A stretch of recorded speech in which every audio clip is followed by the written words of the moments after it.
आपण चाललो आहे आता आपल्या पहिला लॉंग ट्रिपला, मुंबई टू दिवेआगर. आपण जो आताचा रूट पकडला आहे तो वाया मांडवा आहे आणि पुरा कोस्टल लाईन करत जाणार आहोत. बट आता ठीक आहे, जास्त ऊन असणार आहे तरीसुद्धा आपण ट्राय करूया जायचं. तुम्ही बघू शकता इकडे पूर्ण समुद्र आहे. इकडून M2M फेरीसुद्धा जात आहे, पण M2M फेरीचं थोडं जास्त आहे. ती डायरेक्ट जाते मांडवा, बट त्यानं जर गेलं तर त्याचे पर पर्सन 400 होतात आणि बाईकचे 210. बट आम्ही ही प्रायव्हेटवरून गेलं तर जातो तर तिकडे आमचे पर पर्सन 100 रुपीज होतात आणि बाईकचे 200 रुपीज. सो आम्हाला हे थोडं जास्त कन्व्हिनियन्स वाटलं. सो त्यामुळे आपण फेरी नॉर्मल फेरी बोटनेच जातो आहे. ती थोडी AC वगैरे सीट्स आहेत, बट ही नॉर्मल आहेत. बट ओके आहे यार, 300 वाचत आहे आम्हाला. तुम्ही आपला हे व्ह्यू एन्जॉय करू शकता. तोपर्यंत आपल्याला खूप वेळ आहे पोचायला.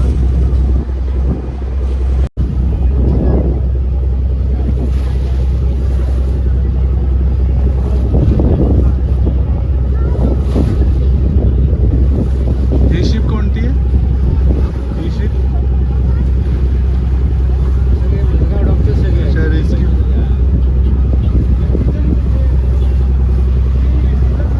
ऑइल व्हीलचे आहे सगळ्या.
आपली बोट थोडी स्लो घेतली आहे बिकॉज तिकडून समोरून एक कार्गो शिप जात आहे. तर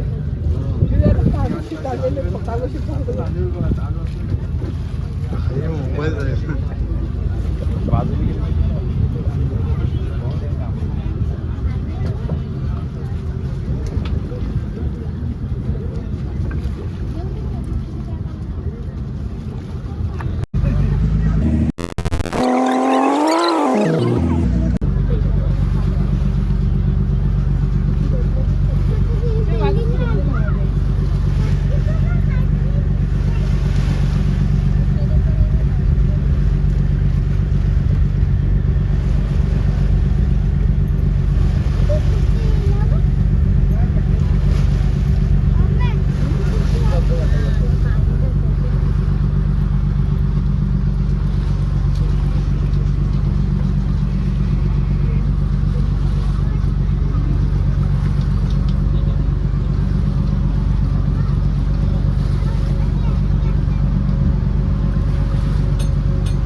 त्या बोटमुळे खूप वेळच तयार होतात आणि त्याच्यामुळे आपली बोट पूर्ण हालते. आपली छोटीशी आहे त्याच्यासोबत.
आपण पोहोचलोय ओढतानात मुरुड जंजिरा. हां, मुरुड जंजिराच्या इकडे हा तुम्हाला दिसेल इकडे किल्ला आहे.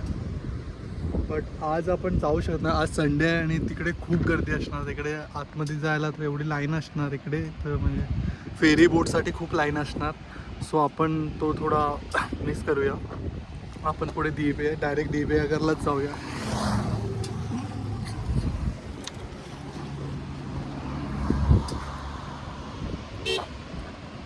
तुम्हाला पूर्ण व्ह्यू दाखवतो त्याचा, मी एकदा चेक करा. खूप सुंदर व्ह्यू आहे हा. आणि आता थोडंसं ऊन आहे, तर बट संध्याकाळी जर इथे आलो ना, काय सुंदर व्ह्यू आहे तिथे.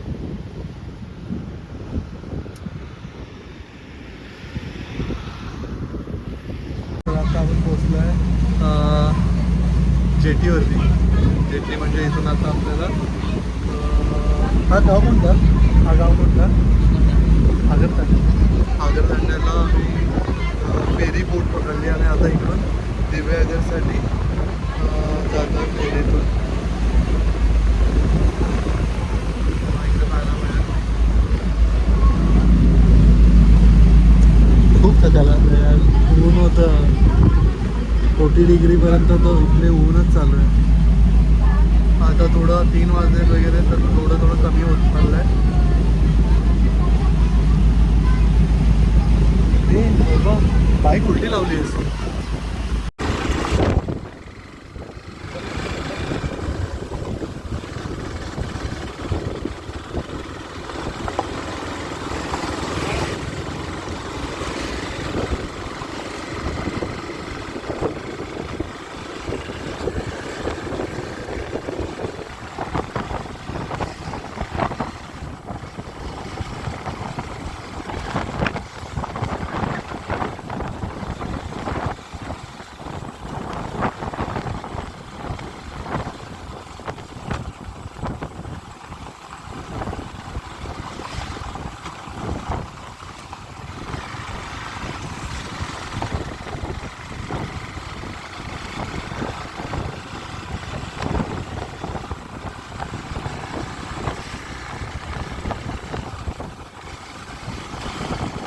हो मित्रांनो, तर आत पण आलो आहे आता फायनली दिव्या आगारमध्ये.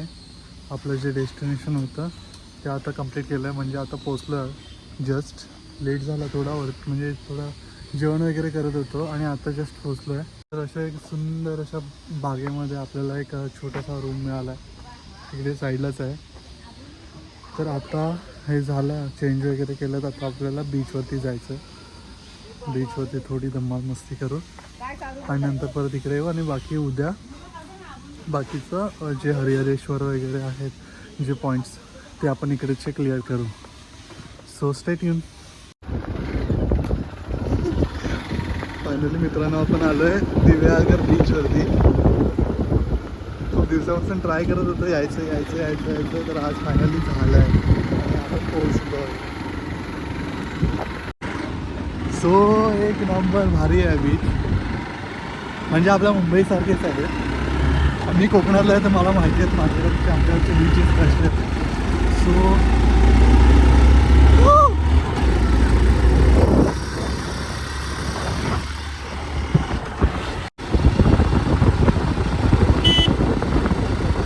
आणि आपली ड्रीम बाईक आहे तर अजून मजा येते इकडे.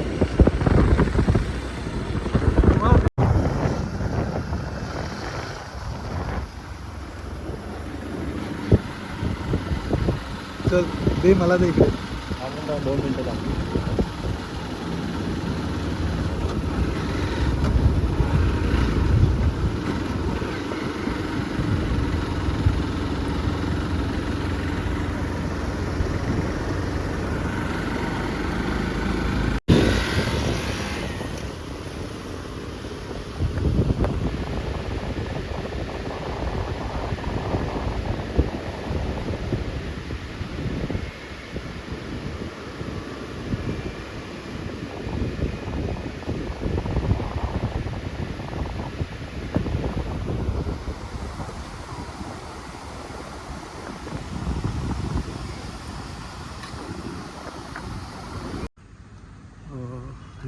खूप सुंदर वाटतं तिकडे गावी सकाळी फिरताना. ॲक्च्युली माझं गावसुद्धा असंच आहे, म्हणजे रत्नागिरीमध्ये गुहागर, म्हणजे गुहागरमध्ये दोडवली करून आहे.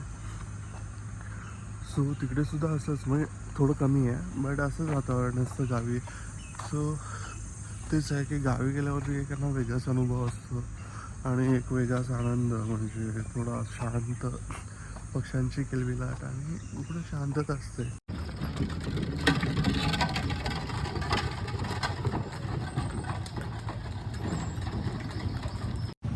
खूप सुंदर होते ना बैलगाडी. ॲक्च्युली असाच उठून आलं तर थोडी झोपड आणि अशीच अवस्था बेकार आहे. बट सुंदर होती ना बैलगाडी.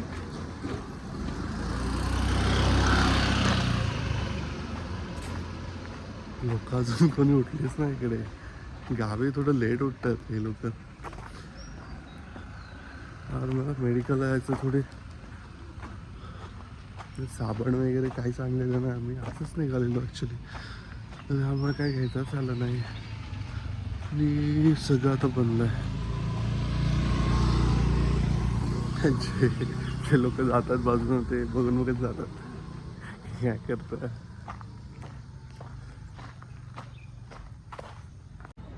आपलं गेस्ट हाऊस होतं ते सोडलं आपण. आज झालं, आता आपण आता बीचवरती आलो, थोडा नाश्ता वगैरे करतो आणि इथून आपण जाऊ थेट मंदिरामध्ये, गणेश मंदिर.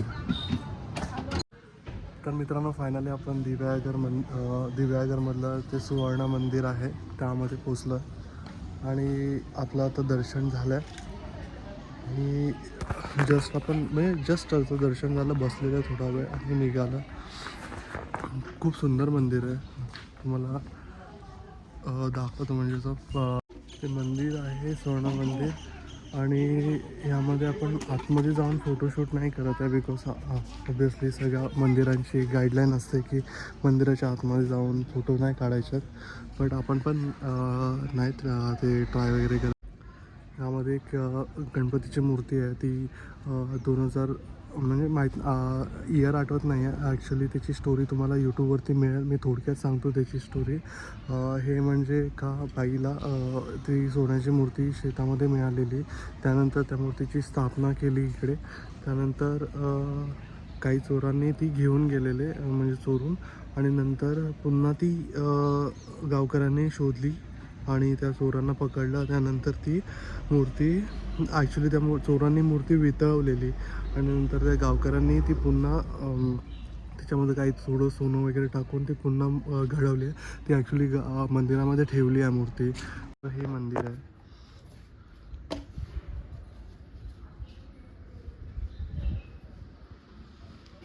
छोटंसं आहे पण सुंदर आहे.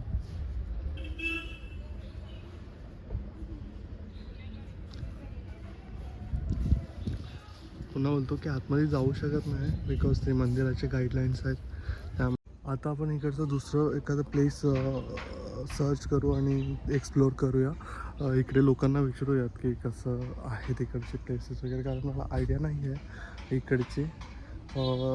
मी जस्ट इकडे एक सुवर्ण मंदिर आणि बीच आहे तर त्यासाठी आलेलो. बट अजूनसुद्धा आपण एकदा चेक करूया की काय काय आहे त्याचं प्लेसेस.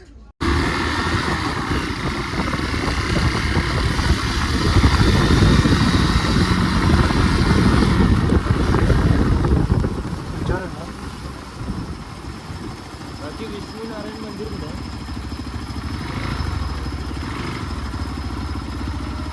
कुठे?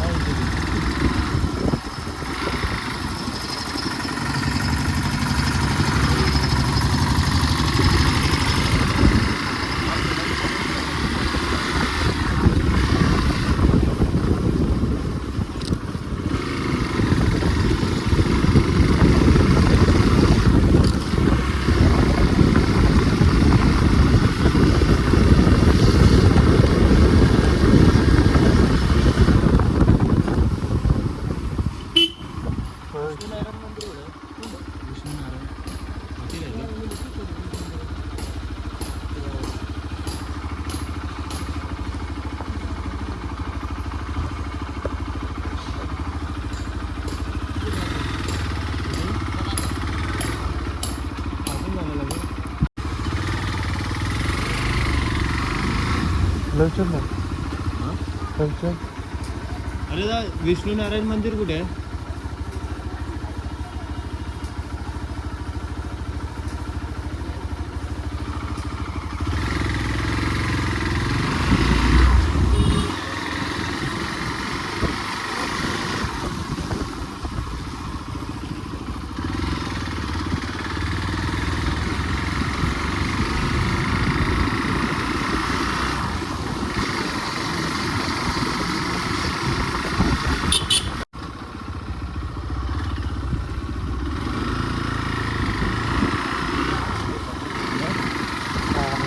अरे आपण काल आलेलो इथे आठवत आहे का? नाश्ता करायला आलेलो.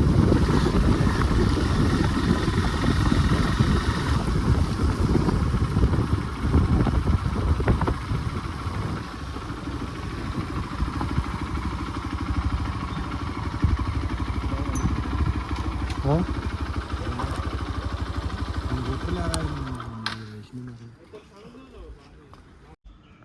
आपलं तिसरं डेस्टिनेशन म्हणजे लोकांनी सांगितलं इकडे दुसरं एक रूपनारायण मंदिर आहे, तर आपण ह्या रूपनारायण मंदिरामध्ये आलं. हे पण खूप सुंदर आहे बघायला, म्हणजे त्या मंदिरासारखं त्याचं डिझाईन्स वगैरे आहेत. म्हणजे रेड कलर रेड आहे. त्या दुसऱ्या गणपती मंदिरासारखं त्याचं सुद्धा कलर रंग वगैरे आहेत या मंदिराला लावलेले. सो दोन्ही सिमिलर वाटतात. आणि इकडे थोडं विहिरीसारखं आहे. तुम्हाला दाखवतो. हे विहिरीचं छोटीशीच आहे, म्हणजे मासे आहेत छोटे छोटे. आपल्याकडे पिठलं अंड ते पिठलं ना त्याच्यावरती ना हे असतात छोटे व्हाईट डायमंड सारखे ना, डायमंड सारखे म्हणजे व्हाईट व्हाईट हे असतात. साधी विहीर आहे. हां काहीच नाही ते पाणी आहे तिथे, काय ते दलदल असेल. हां थोडंसंच आहे पाणी. तर उन्हाळ्यामध्ये आटले असेल ना ते. खाली जाऊ देत नाही का? जाऊ तर देतील असं काय नाही, जास्त पण खोल नाही.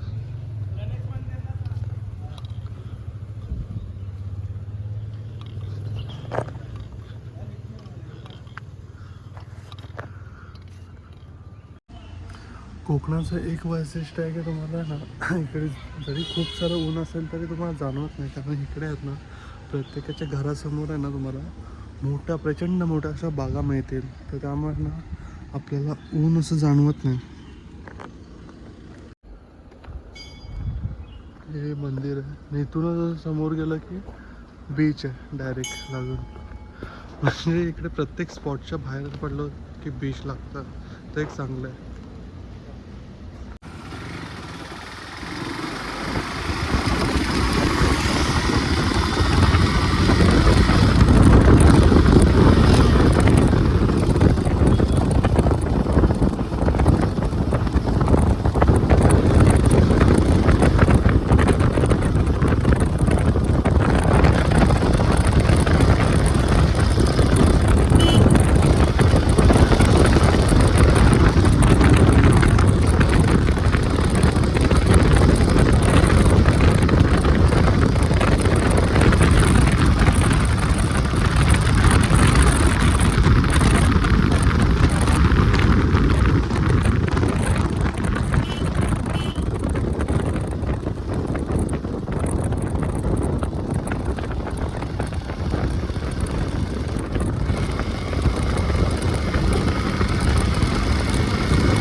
हॅलो मित्रांनो, तर आपण आता रिटर्नचा प्रवास पकडला आहे. ॲक्च्युली दिव्यागर सोडलं आता.